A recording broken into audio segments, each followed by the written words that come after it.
Hey everyone, thank you for taking just a second to come and check out and see what's going on in the life and the heart of our student ministry. I do apologize that I've not been able to submit kind of these weekly video updates for a couple of weeks. Just been exposed to COVID in quarantine, and it just kind of affected my overall day in, day out schedule. And so if you'll just bear with me, there's a couple of things I want to go over.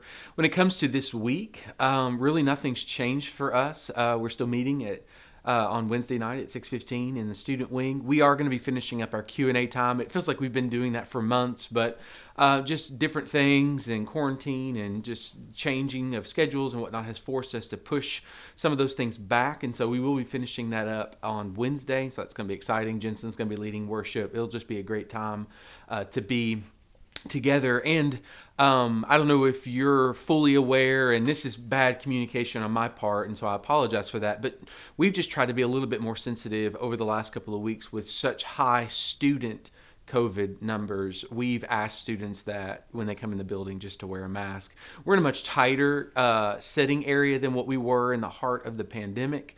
And to be honest, we've had multiple students that have tested positive over the last several weeks. And so with that being said, we wanted to lean on the side of caution, because if we had a spread, if we had multiple more students coming down with it, we would have to stop student ministry for a couple of weeks.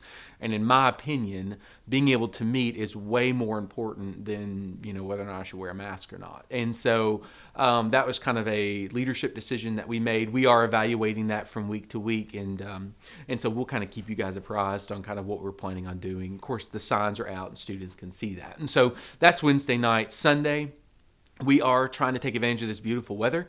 When it comes to our small groups are still meeting at 5 p.m. The girls are at my house. The guys are at Jordan's house. At least for this week, we're actually going to begin a rotation between Jordan's house and Chris Gatlin's house, just to kind of take some of the load off the Woody family. Basically, we're going to be encouraging students. We're going to hang outside, do our small group outside as long as we can. If we have bad weather, we'll address that as necessary. And so that's really what's going on this week. Nothing a whole lot has really changed. Just wanting to keep you guys up to speed. Now, the big thing that I have, and after that we'll be done. Because of the high COVID numbers, we as leadership, not just of the student ministry, but also of our elders, decided that it's best to kind of change up what we had planned. Now, our intent from the very beginning was never to cancel Fall Prayer Retreat, but what we decided was we can do Fall Prayer Retreat in a different way. So we're actually going to be hosting this year a Fall Prayer Retreat Day on October 4th alone. We're not going to have a 3-day retreat at Pine Mountain. Pine Mountain was kind of making it in a very nonchalant type of way. They were kind of making it known to us that it might not be a great idea to send the students up there. And so what we ended up deciding was, like I said, to do that 1-day retreat. It'll be $20. So if you've already registered, we will refund you the amount, basically the 65 minus 20. We will refund that to you. But a couple things to be aware of. On that Fall Prayer Retreat Day, we're going to be meeting at Coral Hill at 9:30 in the morning. We'll do like a morning session together outside. We're going to take advantage of just the beautiful scenery that we have around our church. We'll do acoustic set, hopefully. But we'll also do some stuff to prepare for our concert of prayer that we're going to have that night. We'll do lunch together. I've been told Chick-fil-A is going to be catered for that particular lunch. And then we're going to head to Munfordville and do some canoeing in the afternoon. And we'll finish up at Thelma Stovall Park there in Munfordville, and we'll do some fun activities, just hang out and spend some time together, as a ministry. We'll come back to Coral Hill, we'll do dinner together, and then we'll finish off the night with a concert of prayer, and everything will be done by 8:30. And so what we've tried to do within that schedule is include everything that we would try to do with a fall prayer retreat. Outside worship, concert of prayer, eating together, fellowshipping together, some kind of an activity together. We've tried to include all of those things, but jam-pack it into one mega day of just things that are going on. And so if your child has already signed up, I just need to know before Friday at 5 whether or not they plan to continue to participate. I have to let the canoeing company know ahead of time. I've got to let those that are preparing the food know ahead of time, just so that they can adequately prepare. So 5 o'clock is the absolute cutoff date for the Fall Prayer Retreat Day. Now, If you've not signed up, if your child's not signed up and you're like, they'd really like to be a part of that because we couldn't do an all, a 3-day retreat, but man, he can do Monday or she can do Monday, then registration is still open for you until Friday at 5. You can register at corehillbaptist.com/events, and that will be, like I said, available to you until Friday at 5.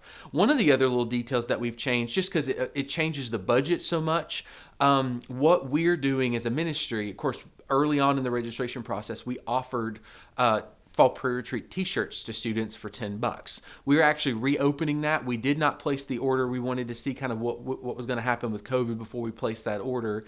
And so they will come in later, and that's okay. But what we've decided to do is the student ministry is going to match the $10. So you pay 10, we'll pay 10, and we're upgrading the shirts to sweatshirts, to like crew neck sweatshirts. And so if you want that, you can either let me know and pay in cash, or you can do that through the registration process online at corehillbaptist.com/events.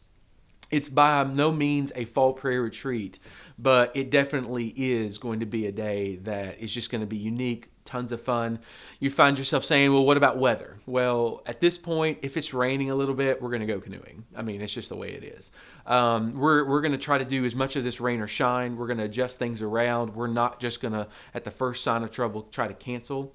And so, but I've got a full document that I can give to you if you have any more questions. That I've tried to answer as many of them as I can, but you have until Friday at 5, and then that's the cutoff, and the whole system cuts off at that point. And so just let us know. We would be more than excited to have your child be a part of that. And so if you have any questions, like I said, call the church office, or you can contact me directly. But that's what I've got. We're really excited about the Fall Prayer Retreat Day that's coming up here in a couple of days. And if you guys need me for anything, just let me know. Hope you have a great week in the Lord. God bless, and we'll see you guys soon.